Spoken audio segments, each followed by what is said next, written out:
the ramifications of it. But let's look at this quickly here. So I posted this on my Facebook page, Michael Imhotep, Imhotep, and my fan page, the African History Network. And this is about Pete Hegseth, the Fox News host. And yes, he served in the military as well. But he's totally unqualified to run the Department of Defense, which is has a budget of about $900 billion a year. He's never ran any large organizations. So if we look at this here, and I posted this back on November 14th. So the current Secretary of Defense is Lloyd Austin, okay? And Lloyd Austin is a 4-star general, all right?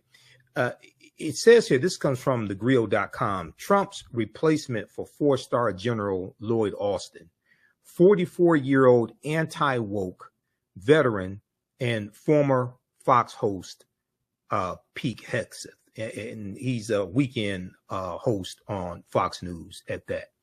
And I said here, here's another example of how this election was about a lot more than just fighting inflation. Also,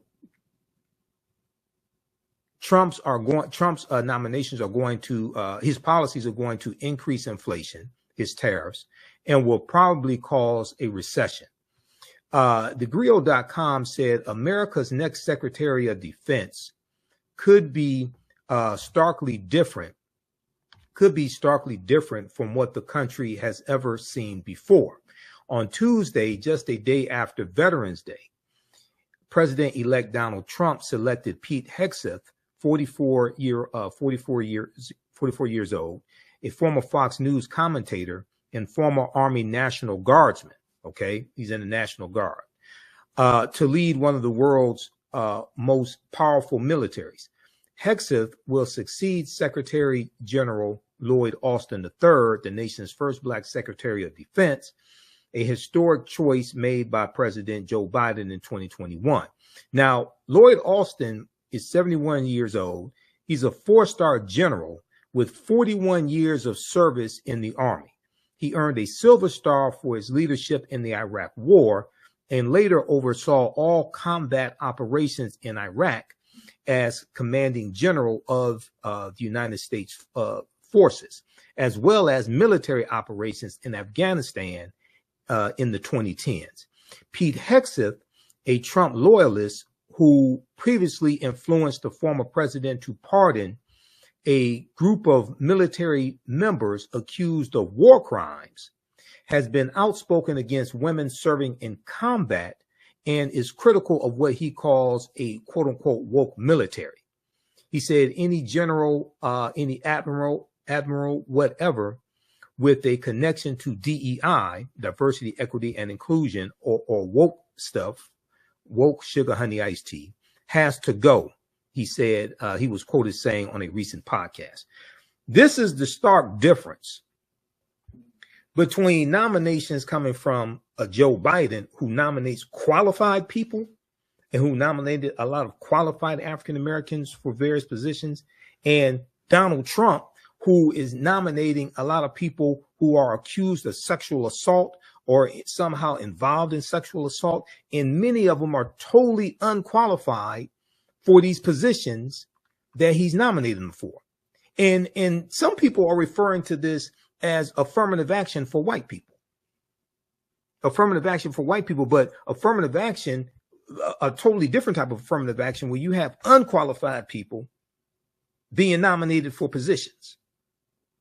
Okay, so let's go to, we talked about this here on Roland Martin Unfiltered on Friday with Representative Jasmine Crockett. I want to go to that clip because I asked her about this, and I'm going to let you hear a little bit of the conversation here that she had with Roland Martin. Let's go to this. We got to get past this ad here. Thank you, Mr. Chairman. Senator Duckworth, you are recognized. Thank you, Mr. Chairman. And also, Secretary Mattis had to have this waiver as well. Mr. Hegseth, this hearing is about whether you are qualified to be Secretary of Defense. And one of the qualifications, to answer my colleague's question, is to actually win the votes of every member of this committee and to be confirmed by the United States Senate.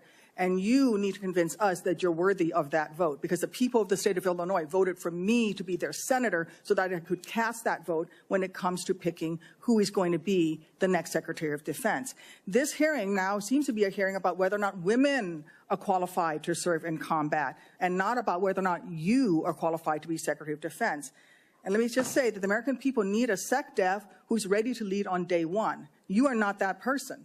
Our adversaries watch closely during times of transition, and any sense that the Department of Defense that keeps us safe is being steered by someone who's wholly unprepared for the job puts America at risk, and I am not willing to do that.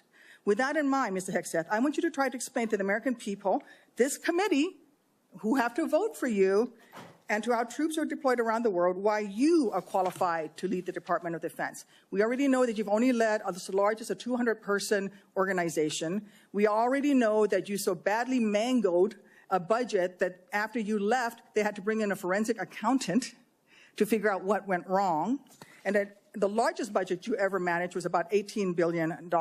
You know, that is about 51,560 times lower than the Department of Defense budget of $825 billion. $16 million is 51,568 times smaller than the defense budget. Please describe to me, Mr. Hegseth, you talk about DOD passing an audit. Please describe to me a time or an organization when that you led underwent an audit, because you say you're going to hire smarter people than you to run this audit. I'm not asking you to be an accountant. I want you to be able to tell me what kind of guidance will be given to those employees, what will happen if, whether or not you pass that audit. Have you led an audit of any organization, yes or no? I don't want a long answer, yes or no. Have you led an audit of any organization of which you were in charge? Senator, in both of the organizations I ran, we were always completely fiscally responsible. Yes or no, did you lead an audit? And the way yes my leadership or no, did you lead an audit? Stated, yes or no? Completely what are you afraid of? You can't answer this question. Yes or no, did you lead an audit? Do you not know this answer? Senator, every part of my leadership of these organizations has been misrepresented. I will take that as a no. What were the findings? So there were no findings because you've never led an audit. What guidance did you give the auditors? None, because you've never led an audit. Nobody expects you to be an accountant, Mr. Hegseth. What we expect is for you to understand the complexity of this Pentagon budget process that is absolutely necessary to outfit our warfighters. Look, the Secretary of Defense is required to make quick decisions every single day that, well, with high-level information that's being provided for them. A Secretary of Defense has to have breadth and depth of knowledge. Right now, I am concerned that you have neither. Mr. Hegseth, what is the highest level of international negotiations that you have engaged in, that you have led in? Because the Secretary of Defense does lead international security negotiations. There are three main ones that the Secretary of Defense leads and signs. Can you name at least one of them? Could you repeat the question, Senator? Sure. What is the highest level of international security agreement that you have led? And can you name some that the Secretary of Defense would lead? There's three main ones. Do you know? I have not been involved in international security arrangements because I have not been in government other than serving in the military. So my job has been to no. The answer is no. Can you name one of the three main ones that the Secretary of Defense signs? You're talking about defense arrangements. I mean, NATO might be one that you're referring to. Status of Forces Agreement would be one of them. Status of Forces Agreement. I've been a part of teaching about Status of Forces Agreement. But you don't remember to mention it? You're not qualified, Mr. Hegseth. You're not qualified. You talk about repairing our defense industrial complex. You're not qualified to that. You could do acquisition and cross-servicing agreements, which essentially are security agreements. You can't even mention that. You've done none of those. You talked about the Indo-Pacific a little bit, and I'm glad that you mentioned it. Can you name the importance of at least one of the nations in the ASEAN, and what type of agreement we have with at least one of those nations? And how many nations are in ASEAN, by the way?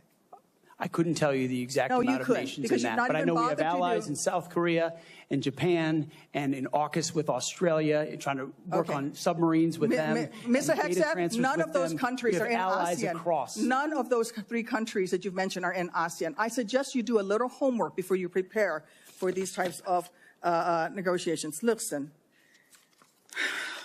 Mr. Hegseth, this is, we ask our troops to go into harm's way all the time. We ask them to go into harm's way. And this behind me is a copy of the Soldier's Creed, a copy that usually hangs over my desk here in the Senate, and you should be familiar with it. It's the same copy that hung over my desk at Walter Reed every single day that I woke up and fought my way back because I wanted to go back and serve next to my buddies who saved my life. This same copy, these words are repeated over and over and over again. And let me read out 2 things to you, 2 sentences.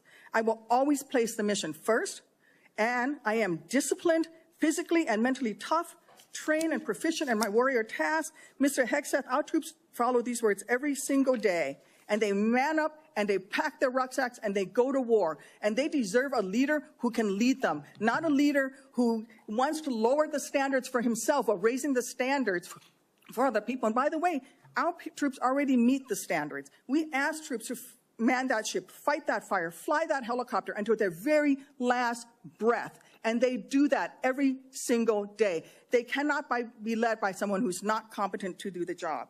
How can we ask these warriors to train and perform the absolute highest standards when you are asking us to lower the standards to make you the Secretary of Defense simply because you are buddies with our president-elect? And by the way, he has filed for bankruptcy 6 times. I'm not quite sure he's the kind of CEO you want to refer to as a successful businessman. Let me make it clear. You can't seem to grasp that there is no U.S. military as we know it without the incredible women that we serve. Women who've earned their place in their units. You have not earned your place as Secretary of Defense. You say you care about keeping our armed forces strong and that you like that our armed forces are meritocracy, then let's not lower the standards for you.